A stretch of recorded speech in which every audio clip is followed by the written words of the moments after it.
I'm Jordan Rolling here in New York City for day 2 of the NAN National Convention. So many brilliant, influential minds, and to kick off, we start with the women.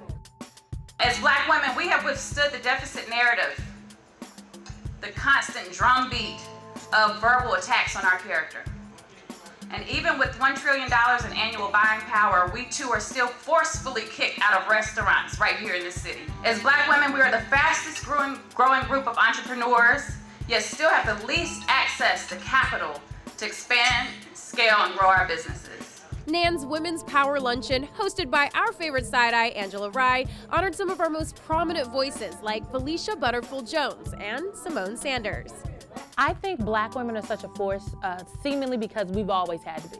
It is literally ingrained in our DNA. If you look at the history of Black women from the inception of this world up until 2018, we have always had to create and make change. Black women have always had to be fixers and change makers and doers and active workers. So this isn't anything new to us.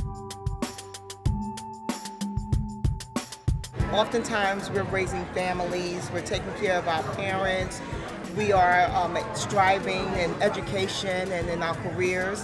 So it's kind of like, you know, we don't really have any kind of choice but to make things happen. I think that when you think back to even, you know, Mary Bethune, or when you look at Harriet Tubman, or when you look at Angela Davis, I think that we've always been a part of all the great societal movements that have really shaped our culture. I think Black women are a force and powerful. We are reliable.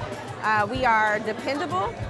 We are the folks that people call on when they really want to get something done, and it's always been like that. And so for this moment to be able to celebrate Black women for doing what we do best, which is showing up and showing out, I think is phenomenal. Whether we're showing up as victims, we're showing up in positions of power, no matter what, we're showing up and we're going to stand together. So that's what this luncheon is all about today. Next door, NAN hosted a Black intellectuals panel where the focus was how to fit academia into the movement. I do think our job as intellectuals is to produce ideas, to trade in ideas, dangerous ideas, counterintuitive ideas, to challenge what counts as common sense. When I think about the best public intellectual work, I don't think about the folk who are on TV, although that work matters. It really does matter. Challenging fake news is important. It's super important, particularly at a moment where it's hard for people to tell the difference.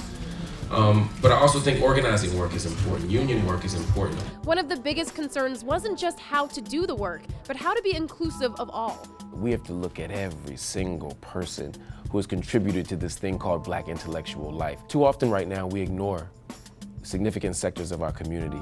We ignore women intellectuals, we ignore gay intellectuals, we ignore intellectuals who don't live in the university but might live at the local community center or who might teach junior high school. We have to embrace all of them and understand that we can't have a strong fabric if we don't have all the pieces together. And when it comes to the NAN National Convention, there's one theme that weaves into every event: change. I know we think change is this big grandiose thing that happens after all of this planning, but that's not how it works. Change comes about because a small group of people, or sometimes one person, decides, hey, that right there is messed up and I want to do something about it. So we can do that.